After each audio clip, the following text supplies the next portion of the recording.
Howdy folks, welcome back to another video. As you can see, the rear wheel is off and the final drive is off the Sabre.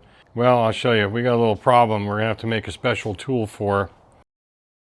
Here's the final drive off the Sabre. Now you can see that this bearing retainer is out because I wanted to take that bearing retainer out and replace, excuse me, I got gas. Replace the seal. There's an O-ring that goes around the bearing retainer and a seal that actually gets pressed into the bearing retainer. I've had these for a while, and I'm finally decided to do it today because I'm waiting on ZRX 1200 parts still, courtesy of the USPS, which is slow as shit. Here's the bearing retainer that screws in. Now that's not an annular bearing, it's a regular radial bearing, so keep that in mind. All this does is hold it in place, even though that bearing is pushed in. It's pushed into the bore here, and it's also pressed in to the pinion. This is the end of the pinion you're looking at right here. What we're going to end up having to do is pull this whole pinion out with that bearing because this bearing is smoked. I just want to show you this again. This is that pinion retainer. So the seal I've already done, brand new seal, pushed it in, and brand new O-ring on the outside. Put it back in, and I'm like, why is this so loose? Now, honestly, I didn't notice it before because when you have that coupler on, you know, the one that goes to the spline, which is sitting over here, that it isn't that loose because the seal kind of takes up some of that slop, so it really gets magnified when you have this thing out. Got a little light on the subject. Got you in a tripod so you can see this.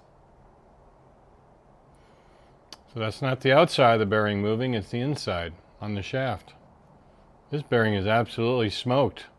Shouldn't be doing that. Again, it's not an annular bearing. It gets pushed in, you know, by that retainer and put, you know, preload on it. There's no shim pack or anything like this. This thing gets torqued up to 80 foot-pounds. So what needs to happen here, this needs to get pulled from here. And the purchase has to be on the outside of the case here. Now there's a special tool you can get from, you know, a Honda special tool. I've actually found one that's reasonably priced. It's like, it'll cost about 65 bucks with shipping to get the whole tool. And I might just order that just to have it. But I don't want to wait. I can't wait for this. I got to get this done. And I think tomorrow I can go down to Bearings Marketing. I know the bearing number on this, but I'd like to get it out first and see if Bearings Marketing has got a bearing for this. If not, I can order one online, but they're 125 bucks for an original one. So again, we got to pull this thing backwards this way, you know, out toward you. So we're going to make something to do that with. I'm going to show you what we're going to do to make it with. First thing is, this is a Tusk M28 by 1.0, probably like a flywheel puller. That's the thread up here. This is M28 by 1.0 thread pitch on this end. We're going to use this end and this end. So if you take this end, which I have no idea what the thread is, doesn't really matter. You screw it in there, it goes right over that shaft. So it's the same as the nut that holds that collar in. The nut that holds this collar in. And this is the one that was all pitted on the outside. That slips into the swing arm rather, and this is the drive shaft side. And so this was all pitted. All I did was turn this down about 12 thou, clean it up, put a new seal in the end of that canister on the drive shaft, and it's plenty of contact on that seal where it doesn't leak anymore. So I had solved this already. I just wanted to replace the seal in here. Now when I put this on, let me zoom you up a little bit, you can really see how this thing moves. So this kind of accentuates it. And that's tight on there right now. That's really bad. Let me zoom you out a little bit more. And we're going to take this and we're going to thread a shaft that is M28 by 1.0 that goes into here. It'll only go so far because it bottoms out and the thread's inside there. And then we're going to turn it down much smaller to use like a nut. And then that's going to be about yay long. And we're going to take this piece of steel, the solid block of steel. This will be what goes over top here and goes up against the case. We have to bore this out. We have to drill and bore it out. So this just fits through it. So it essentially will be like this once it's inside there. Picture it going through it like that. So this thing will be purchasing right here. This will come through it. Our shaft is going to screw in there. And we need to bring it out further so we have some room to pull. And to do that, we're going to use some square tubing. And we'll end up just welding some square tubing onto this, the appropriate length, and putting like a cap on the end of this, welding it on. and that will give us a purchase for when the rod comes through this and you put the nut over. The nut is going to push against this, which pushes against the body of the final drive, and ergo pulls this thing out via our little friend here, this tusk thing. That's the objective here. So what we're going to have to do is we're going to have to do some single point threading to make something like that. And this is very similar to the original or the OEM tool for this. It has exact same setup. It's just a plate with some feet that come out, and that plate, that bar that goes in, has got a thread that goes on here, and essentially a nut that goes on that shaft, and then you pull it out that way. We're just going to make a simpler version of it. If I had a big round plate, I'd make one with the actual stanchions and everything that goes over. I think they're M10s. We're not going to worry about that. All we have to do is go up to here. We'll bore this out so it kind of just fits this. That way it'll kind of keep itself centered. I got to go get the lathe set up. We'll go ahead and put the 4 jaw on. We're going to do all this work on the lathe and the 4 jaw. There's no sense in going back and forth from the 3 jaw to the 4 jaw. And the mill work will consist of basically just squaring this shit off once I cut it to the appropriate length, because I want everything square. And we'll do a little welding too. Anyway, let's go over to the lathe. We'll get that set up and start making some chips.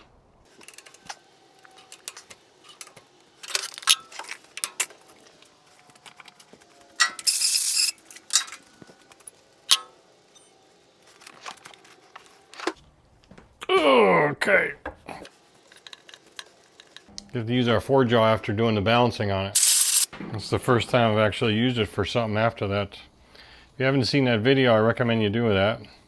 Because why not? Sure, it makes me feel better. Oh my God, it's heavy.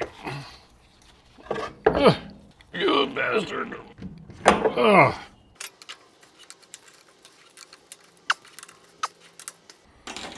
Okay, we're gonna make our lives a little easier here. Turn the light on and get a general center on this rectangular piece and put a punch mark. You'll see why here in a minute. I figure the lathe is going to be best for the quickest way to bore this out, as opposed to using the mill with a big drill or something. We'll use a big drill anyway. It's going to be easier to do it in the lathe. I got shit laying everywhere as usual because I'm working on multiple things. Close enough.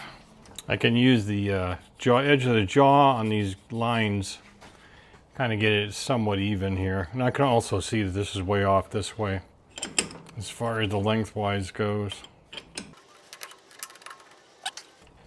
Just take the live center and put it in.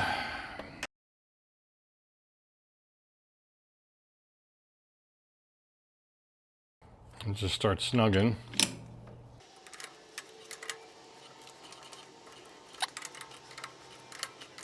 Okay, good. So we're pretty good there. Close enough at least. And we'll give her a twite. Alright. They say in Hollywood, good enough.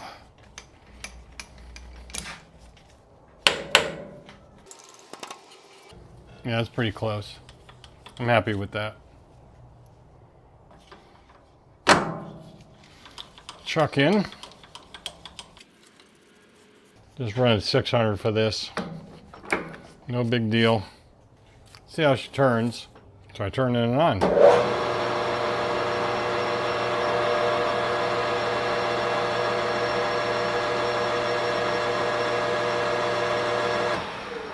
You know, we still have a little out of balance issue, but it's nowhere near as bad as it was. Maybe someday we'll revisit that chuck balancing and do a little bit better job, but for now this is going to work, I'm sure. I need to get some better light over here. This light sucks.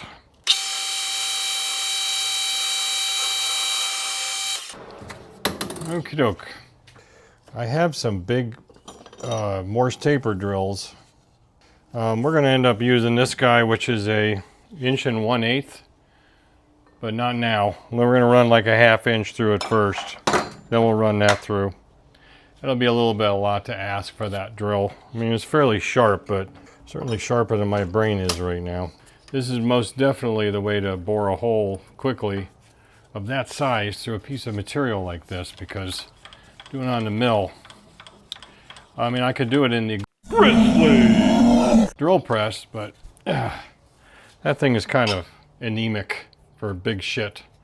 The belt starts slipping and so forth.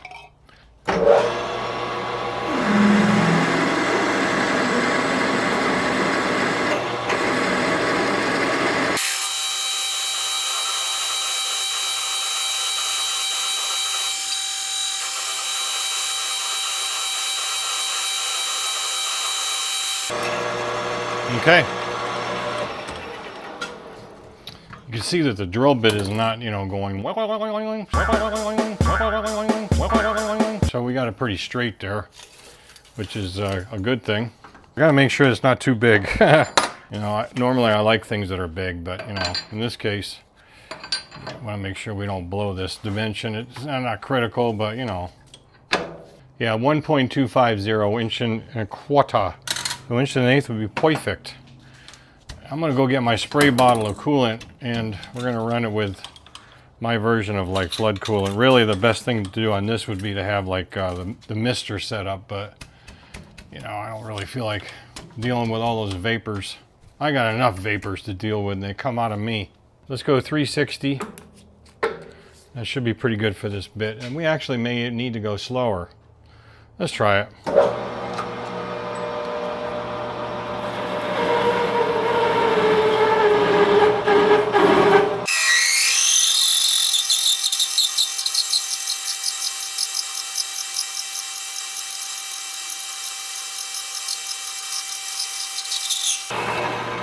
Okay. That wasn't too much drama.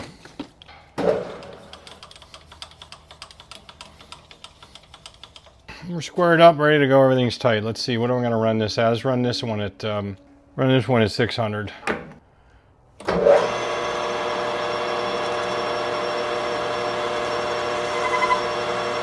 Yeah, I'm going to give us some chatter, I bet.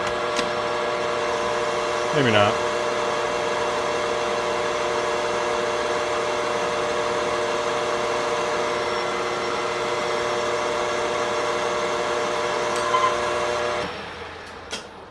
Let's see where we're at first. And I'm just going to take it right out. This isn't precision, so right now we're looking at 1.132, but 120 thou more. So let's just back this thing right out at 60. All right, looking good.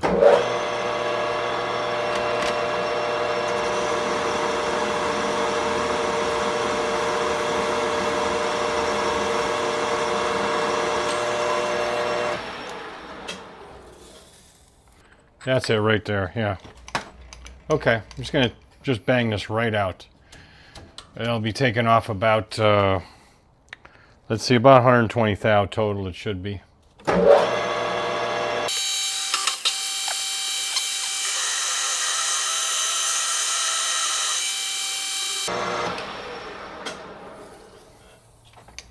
Again, this does not have to be precision at all.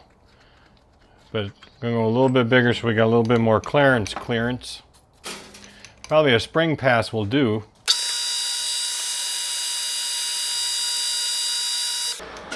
I think that's just fine. I think that's a respectable surface finish. I don't know what this material is. Perfect. Probably just some junk. Okay.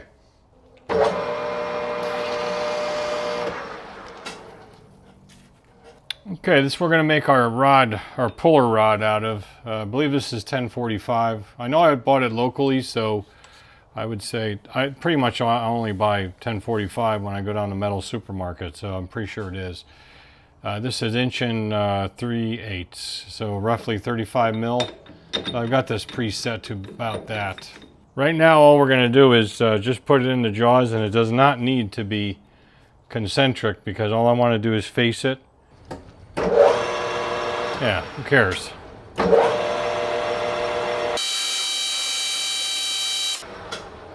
Yeah, that's fine. Face is nice and square no matter what the concentricity is. Okay, now we loosen them up a wee bit. We're going to come out. So we got about 6.5 inches. And good enough. 6.5, yep, because I know I cut it at 8. I got it set up so you and I can both see it. So this is, you know, standard operation. Tighten your highs, loosen your lows. Here's our high right here. So let's go ahead and loosen the low. And what we need to do is push it the opposite way. Push, push, in the bush.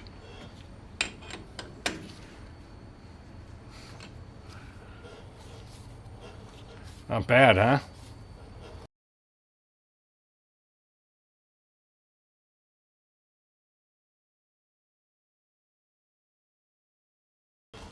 Okay, it's like 2,000. It's close enough for what we're doing. We're not referencing nothing remains that's original bar. We're going to be cutting it off to length, probably in a bandsaw and facing it once we get it to that point. But now all I got to do is put a center in it. I'll do that off camera. It's no big deal. All right, 28 mils is 1.102 in imperial, since I don't have any metric measuring tools. And that is not referring to this thread. That's referring to the male thread that this screws on. So whatever flywheel or stator that's on. So we need to make it the M28 being the major diameter for what thread we're going to put in. How we're going to do this is like this. We're going to do it all in the same setup. We're going to do all the threading in one setup. First we're going to cut this down to 1.102. Remember, it's 1.375 now. To a total of 6 inches. Maybe just a skosh more so we can part it off or cut it in the bandsaw, whatever, and give us a little bit of room for facing. And then what we'll do is we'll bring this section in to the major diameter for whatever thread. I haven't really picked that yet, for the nut that's going to go over this. So essentially we'll have a narrow section and a section over here for M28. I have to change the gears still, change the gears over to metric. I haven't done that yet. At least I'll show you some threading. So the first thing we're going to do again is just take it down to 1.102 on the whole thing. And we'll go to 800 for that, I think. No reason not to, I would imagine. I double checked the jaws. That's another good way, good reason to use a 4-jaw. I mean, I'm not going to be taking a heavy cut, but if I was, I didn't want a 3-jaw tends to want to push into the chuck. So you got an extra jaw here. It's kind of nice. One of these days I'm going to get a self-centering 6-jaw for things like this. Touch off. Make sure this is actually where we think it is, 1 3/8. 1.374, so good enough. Zero this out. So we're going to whittle it down. Let's just take 100 at a time and just get it down to where we need to go. Yeah, that's definitely 1045.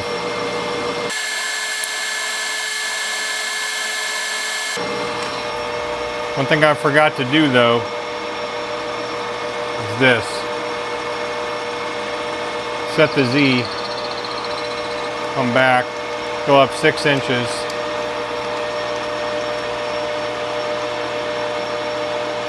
Make a witness mark. There we go, right there. There you go. That's better.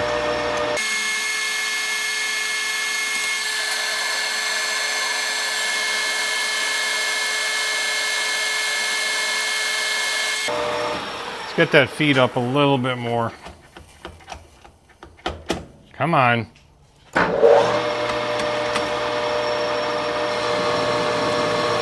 That's better. I feel like waiting here all day.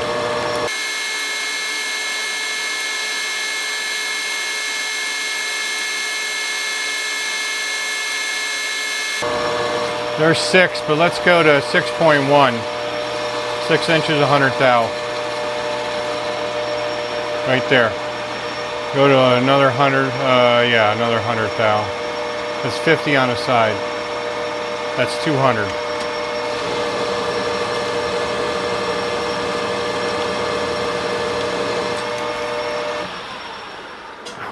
Let's make sure we're in the right place. Sometimes my math skills basically suck. Yeah, 1.170. I need my piece of cardboard.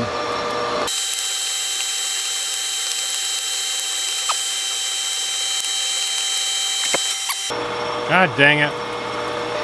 One hit me in the damn lip. Oh. Now I got a burn. I just burned my freaking lip on a chip. Yeah, I got a little burn in the lips there, but I'm telling everybody that the wife gave me herpes. Well, I know where I'm at, 1.170, so we got to go down 70,000, 1.100. So I'm going to go ahead and do that off camera because you've already seen enough turning and I keep getting burned, so probably going to be some potty mouth. Yeah, 1.170. Well, I blew the dimension, screwed it up, so I had to bring the part out, re-indicate it in, and cut the 1.100 up here. So that's going to be the area for that thread. So it's just going to be a little longer. We'll just cut it down to length. I don't know what I was thinking. I just did my math wrong in my head. That is 1.100 on the nose up in here. So that is, close enough to that 28, 1.102, an imperial 28 mil. Now what I'm going to do is I'm just going to maybe put you in time warp, or I'll do most of this off camera. Yeah, I think I'll do that. I'll do most of this off camera. We'll cut this down. I got to go figure out what size to make that, and we'll go ahead and whittle that down. This is what we're going to use as the nut. It's actually another puller. This is set up as, on this end at least, it's an M27 by 1.0 left-hand thread for whatever flywheel. We're going to use this on this side and just put it in upside down and essentially turn it this way, so we won't be messing with these at all. Plenty of clearance in there for this to go through, and we have a male that we can measure and then measure the thread pitch. That way we can just do it that way, because otherwise I'd have to kind of calculate things out using just a nut. Now I have a bolt to go with it. So this is at 545. Yeah, so we got to whittle a lot down here, 545. As far as the pitch goes, it doesn't matter right now because I'm not set up for threading yet. So I'm just going to get this whittled down close, and I'll bring it back when we're almost done with it. And again, this is going to be 545 for the diameter we need to hit to do that thread. All right, I did some cleaning up and I had to let this cool. I'm worried about this thing going to turn into a banana as soon as I take this thing out of here because it got so hot. You know, the stresses of machining it. The surface finish is cruddy because I've been taking roughing cuts. So I'm within, what am I at? I'm on 545 and I'm at 567. Probably going to be a little taper right now, but right now it's only showing a half thou. That's amazing with that kind of cutting forces on it for this little lathe. So just under 20 thou. So let's cut it in half. Let's do 10 and then the balance. And I'll slow the feed way down and we'll run her at 800. I was running at 600 for the roughing cuts. So hopefully we won't blow this one. But with me, I could blow anything. It didn't come out right.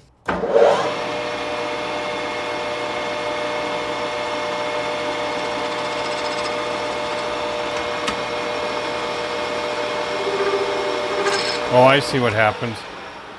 Shit, you know what? We must have been pushing the part into the oh, I know what it was. This thing got so hot, it expanded lengthwise. And it either pushed the tailstock back a little bit, or it actually went into the chuck a little bit. That's what just caused that. When it cooled down, it retracted, and so now I have to recontact my center. That's what happens when you get stuff that hot. Good thing I noticed that.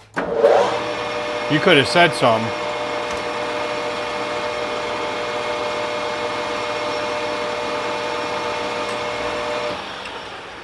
Make sure that's okay now that we've had to reset. 552, perfect.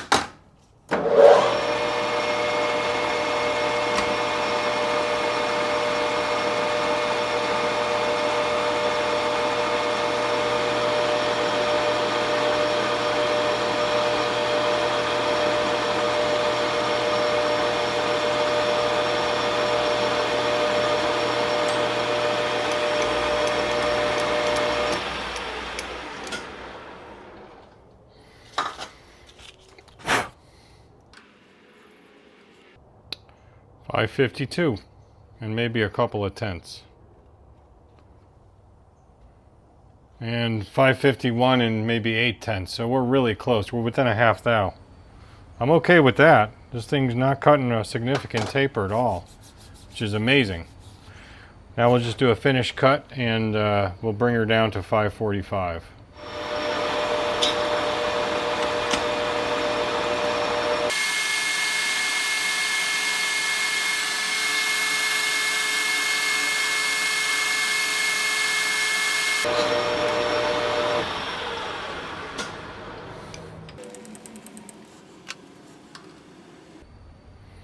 545 on the button. 545 on the button. No taper. Haha, I love it. That's even better for doing a thread. Surface finish is okay. All right, I got to look at some threading now. I did measure this thing while this thing was taking that long cut. There's a 1.5 thread pitch. I'm not too terribly happy about that, but I do like the threads on this because it's hardened.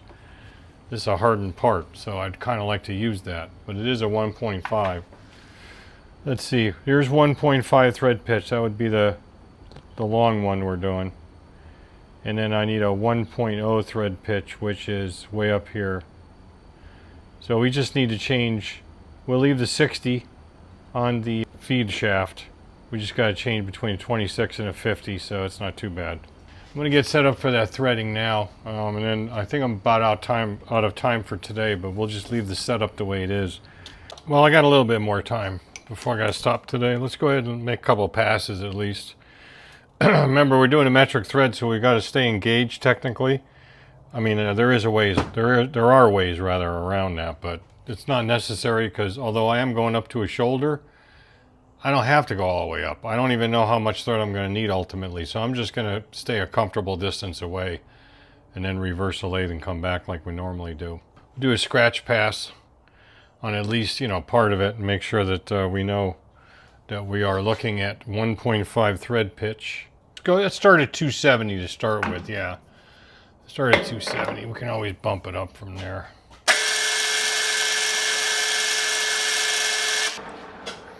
And then lower gear has always been noisy. Oil or no oil, like for example, we go to 200, it's different. Not much, but it is. The smaller gears up in there. Let's go to 220 instead because it's so damn noisy. Let's try that. That's much better. It's those small gears that really are rattly. And I don't use them hardly at all, so they're probably not even worn in. All right, let me touch off. Set my zeros.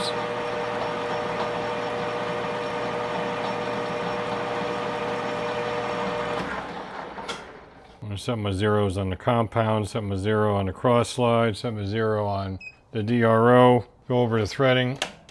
Come on, bastard. Here we go. Put the thread dial engaged. Engage. We'll just pick a number and then let me dial in a little cut for a scratch pass.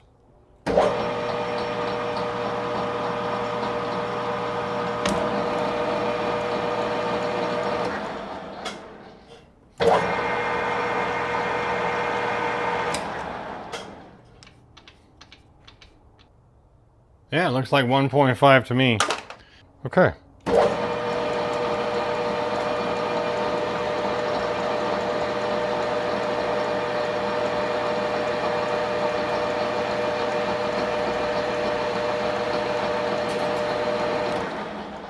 Good enough.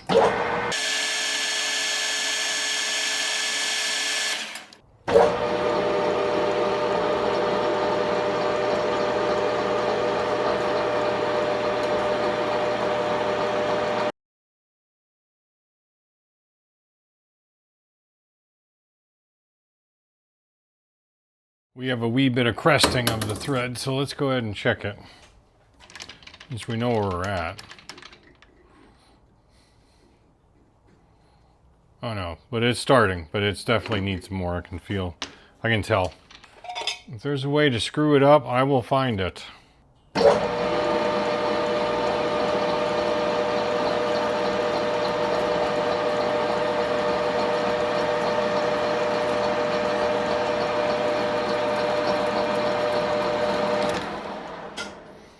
Now, before we go backwards, let's try it again, because now we got more room. Before we go into the reverse, we should be getting pretty damn close now.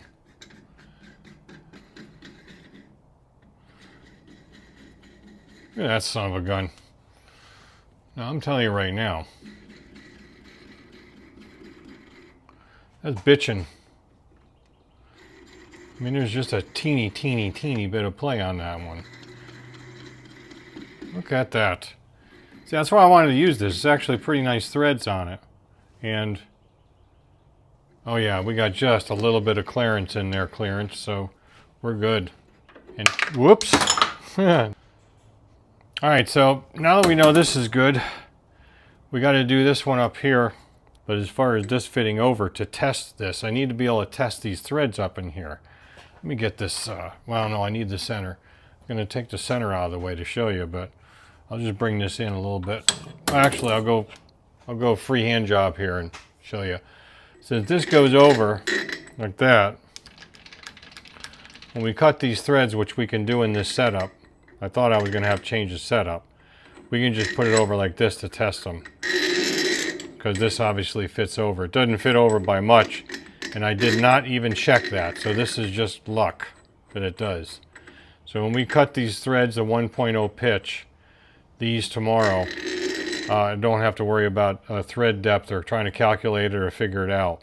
And we're only going to go up so far. These threads are only yay deep, like about that far. So we're just going to go up to a comfortable place. And that's probably because we are going to be operating close to the chuck, where I will do the one of the tricks that you can do on a metric thread that you normally don't disengage. I'll remind you how that works and show you that, where we can disengage so we're not going to crash into the chuck.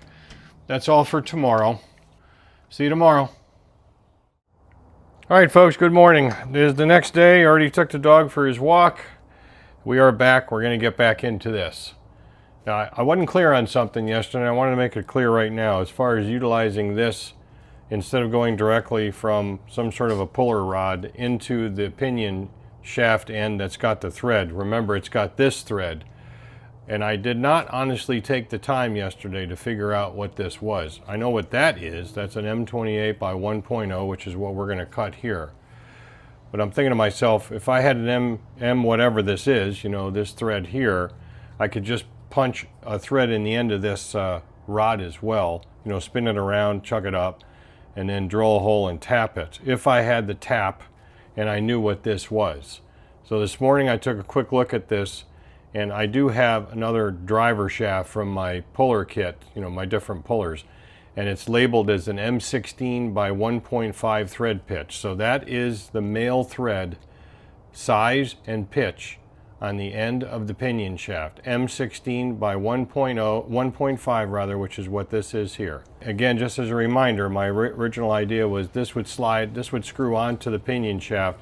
This would screw into this 1.0 by M28 thread, and that's what could do the connection to pull the pinion out. So the question would be, why not just put a hole in the end of this, spin this rod around, drill it and tap it for an M16 by 1.5, and have that option as well, because the original, or say the factory tool, has an M16 by 1.5 thread pitch hole in it, and that's what goes down into the pinion so you can pull the pinion out. Well, I said to myself, well, if I had an M16 by 1.5 thread pitch tap, I might be able to do that. So I dug around.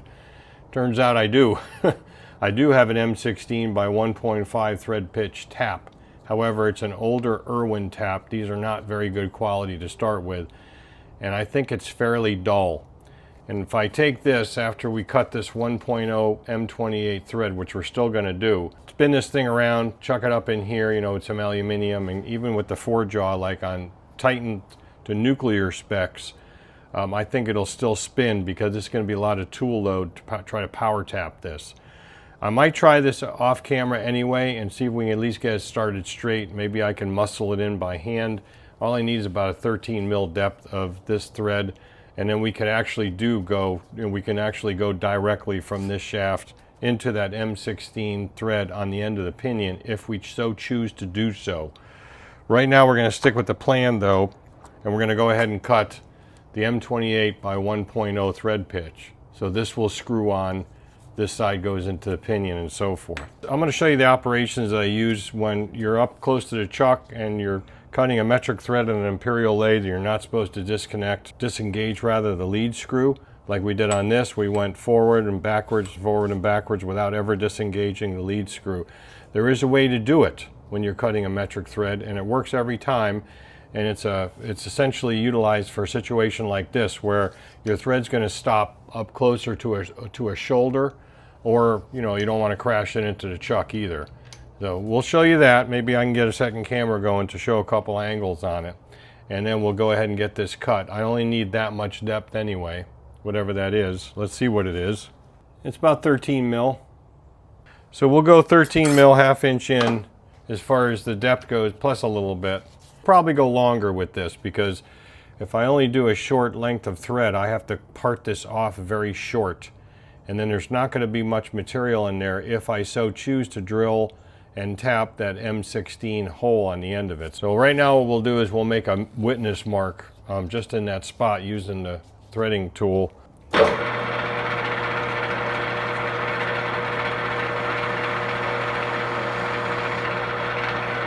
So that's where we'll end it. We'll go ahead and while we're here and just touch off as far as the tool setting goes. We can zero everything, get ready for thread cutting.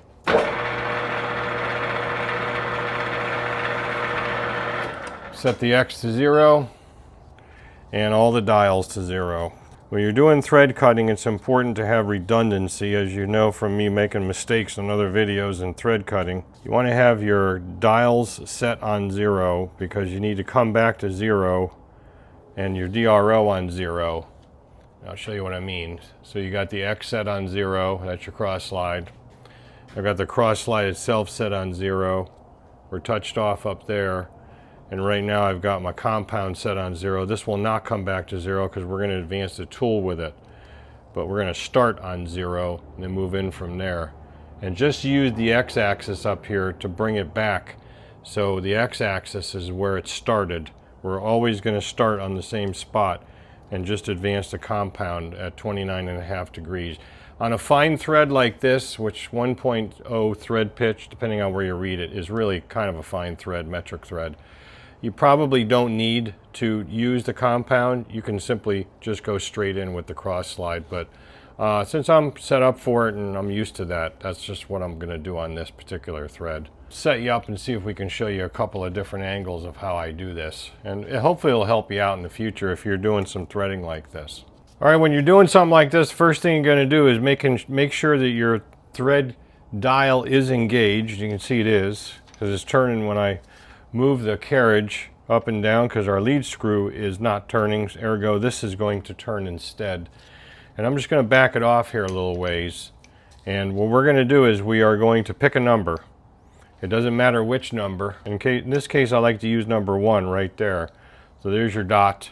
And so at this point all I'm going to do is I'm going to engage the lead screw on number 1. Now, as you can see, my tool is quite a ways away from the work right now, but that's okay because we're just going to use the inching button to advance it closer. And then once we get it up to where it's pretty close, once I get it up, ultimately what we're going to do is we are going to disengage the lead screw. When we get close to the point, or actually to the point that we want the thread to stop before we crash into the chuck, or the crash into the work, whichever comes first.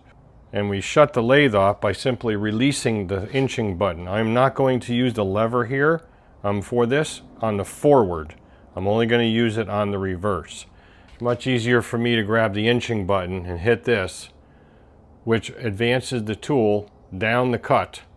And then all I have to do is release the inching button. My other hand's right down here, and I disengage, release the inching button, and then it's going to spool a little bit further. So you're going to have a situation where this is going to go a little bit past. It's going to keep going because the lead screw is turning, but the carriage is not moving with it. So what's going to happen at that point is you're going to be out of sync, correct?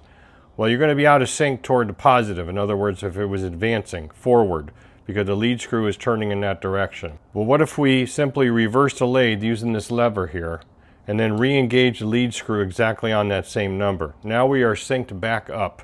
As long as you don't let it go around one whole turn and then get out of sync completely and not sure which number 1 you're dealing with, you will be back on synchronization with that thread every single time, and you can definitely do this with a metric thread. So the first thing we're going to do is we're going to bring you up closer. Now you'll notice when I do that the threading dial is not going to turn because we're engaged.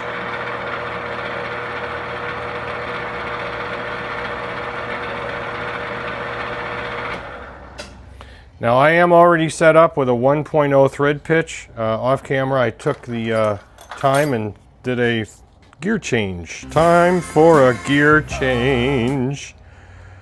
So we're all set there. I'm going to get my 1.0 millimeter thread pitch, this guy, ready to go. And then we'll go ahead and make a scratch pass on this and see where we're at. We're going to hit the inching button.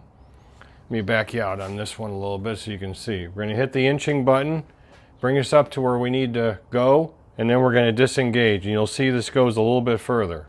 So here we go.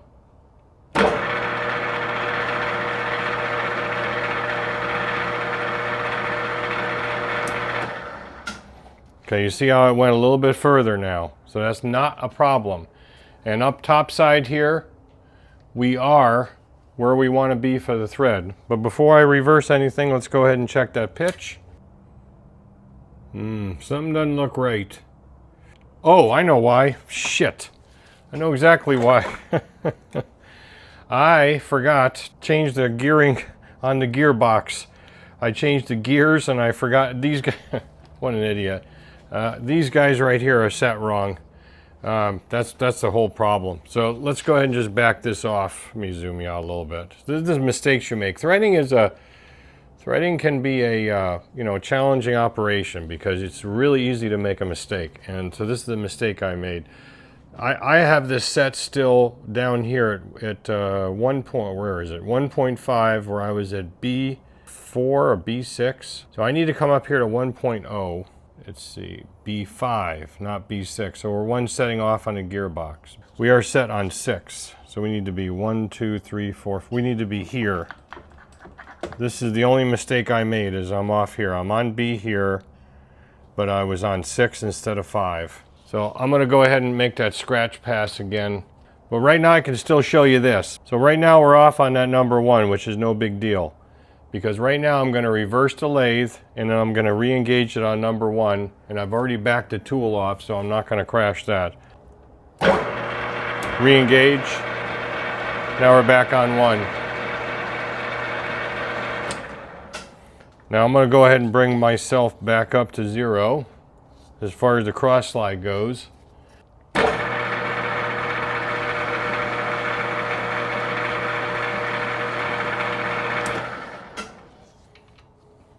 I backed off. We're a little bit past, not a big deal. Re-engage.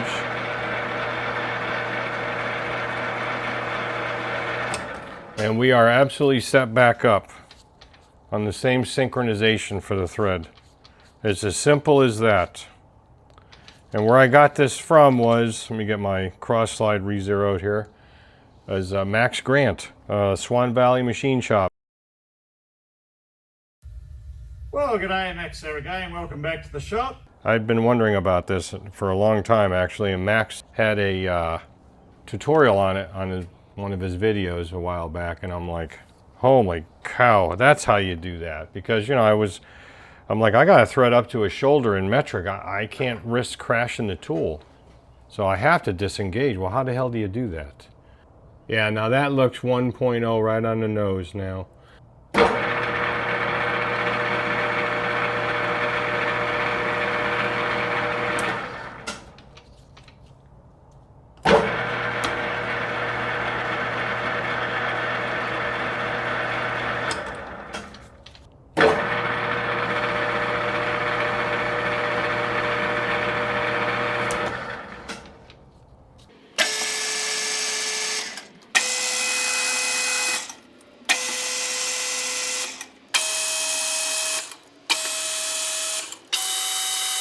And it doesn't matter if this thing spins a couple of regular revolutions when it's disengaged at the end of the thread. It provides just kind of a thread relief. It's just going to cut that little area. We're going to be cutting this off and chamfering that anyway. It doesn't matter.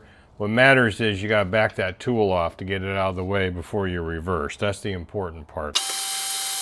Starting to get some peaks. This is a fairly fine thread, so let's go ahead and test it with the tool first. We're right there. Get you up a little closer. Yeah, these fine threads can be very, very misleading. because it looks like you need to go further, but you don't. And that's probably a little bit more of a deeper cut than I actually wanted. I took a little bit too much on that last cut. So if this was something for a more precise part, then this probably would get scrapped. But for what we're using it for, that is going to be just fine. Because it's good, you know, I got a little bit of movement there, but it's not terrible. It threads on well. There's a ½ inch, there's 13 millimeter of thread in here, so it's going to have plenty of thread contact in here to do that. Okay, we're back in the 3-jaw because I needed to clean up this end after I saw cut it in the bandsaw. And this fits this M28 1.0 thread better than I thought it would. You know, going in from the backside is always a little bit weird. Yeah. Anyway, this fits really well. I wouldn't call it a machinist thread fit, but it's damn close. And this is what we're going to use, and I'll tell you why. If I put a hole in here with a drill bit, it says use a 37/64 drill bit. This is a second tap, I believe, not a starter tap, and certainly not a bottom tap. I'd have to put that hole in pretty deep. Now that reduced shank diameter in there, which is, I don't even remember what the hell the size is, with M something or other, 1.5 thread pitch. That drill bit would be about the same size, if not bigger. And if I do that, I'm going to have very little material left between this end piece where that hole would be and the shank itself, the screw pulling shank. And that's going to be like up to about here. There might be 5 or 6 mils of material left. That's not strong enough because we're hollowing out the inside of it. And this thing's going to snap off like it's a freaking twig. So we're going to leave it the way it is. It's going to work. It's designed to be this way. If I had thought about it better ahead of time, I could have done it that way, but I didn't, and this is just the way we're going to go with it. Okay, I cut the square tubing off in the bandsaw. The only milling machine operation thus far will be just to square off the ends.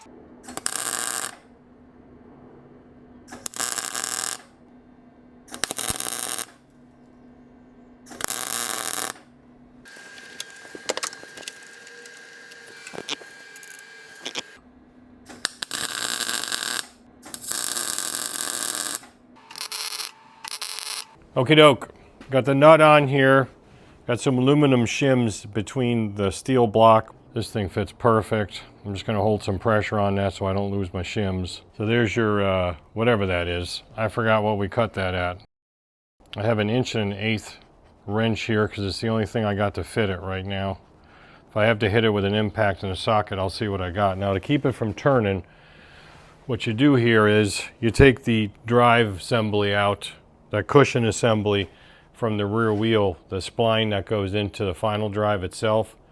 So you can see it's jammed up underneath the edge of the vise. This is the only way I can get this in the vise and have some reasonable fixturing. I mean, it's pretty lame the way it is, but it's the best I can do.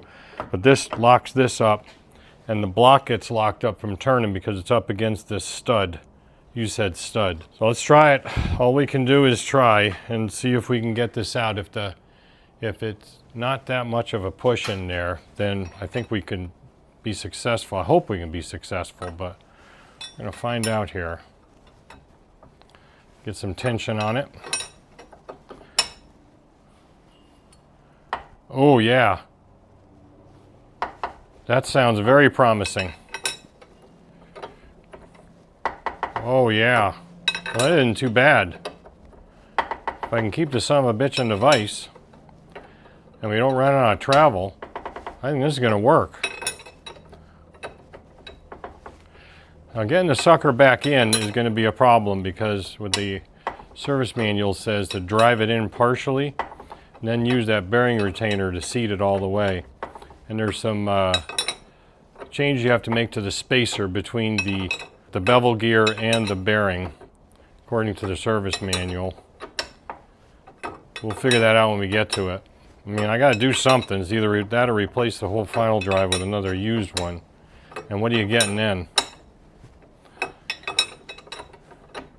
Seems to be going. Now, unlike the factory one that has the 3 stands on it, stanchions, you can't see what's going on this one because it's a square, box tubing. I think there'll be enough distance here to pull it all the way out though. The bearing is only, I don't know, 14, 16 millimeters wide as far as how far it sits in that bore.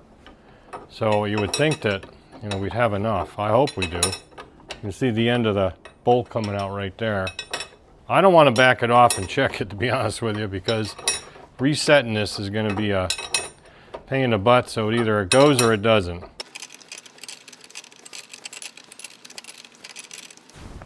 Yep, there it goes.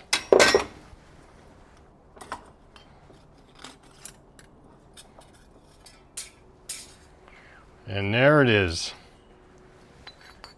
Ha ha, look at that. Beautiful. Now the question is, of course, is this bevel gear on this end, the pinion bevel gear, or the ring gear in there damaged because this bearing is so loose? I mean, look at this thing. That is terrible. This thing is absolutely wiped out. There's no way that bearing should be like that.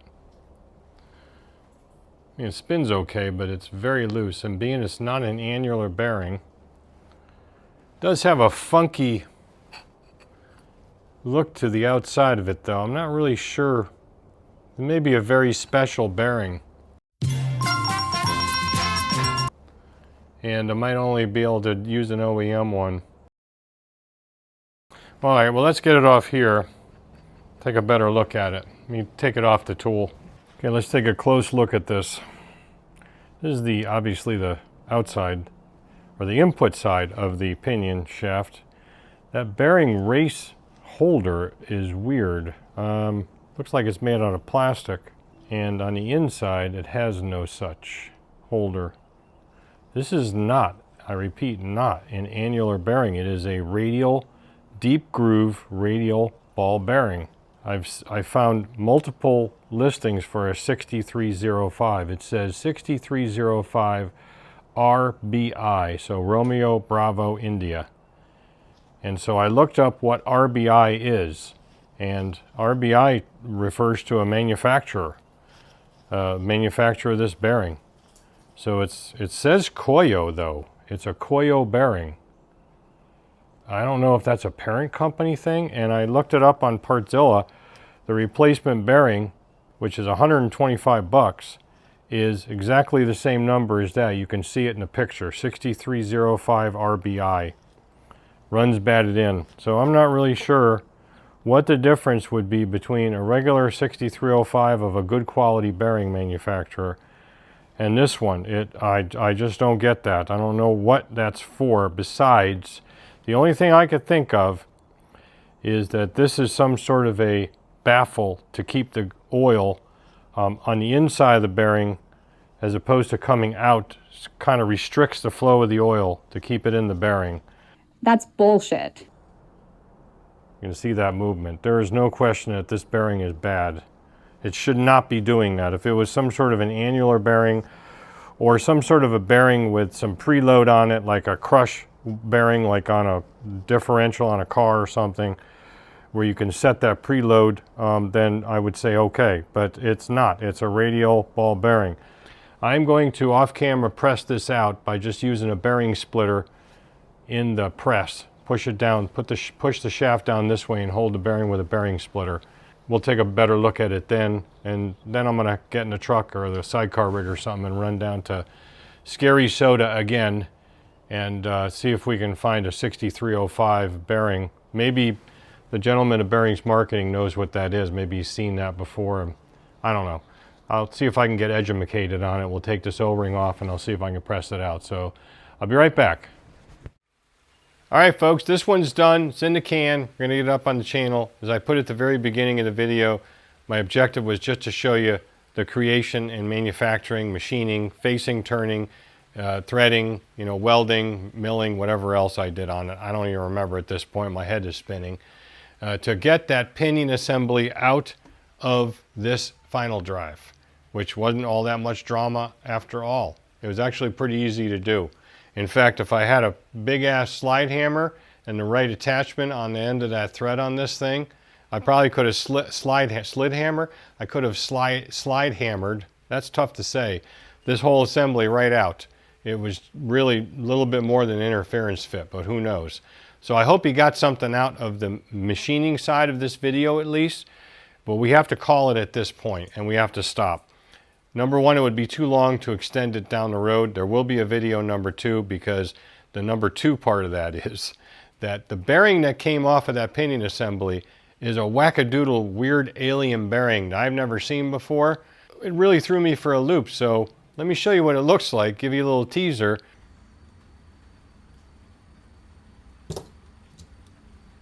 What the hell? What the hell? So what I mean by alien is I've never seen anything like that before. I couldn't find any reference to that online. I've been looking and looking and looking, and I finally found the answer as to why that bearing is that way, and we will cover all that in video 2, along with all basically the mistakes I made and the assumptions and trying to cheat the system and put a different bearing on there that isn't 140 bucks, because that's what it would cost for an OEM coil bearing. But I came up with a solution that you'll see in that video too, that is the correct bearing, and it wasn't no 140 bucks. I had a lot of fun doing the single point threading. I always enjoy that and always take the opportunity to do it because I enhance my skills and it's a lot of fun to do, and that tool worked phenomenally. Now, as far as you see it mounted on this jig here, which is not what you saw in this video, it's just clamped in the vise, and it's all painted up nice. This is all covered in the second video as well. So stick around, you get to see crap like that and whatever else I got going on. And I guess that's it. So as always, thanks for watching. Don't just repair, restore, and we'll catch you on the next video.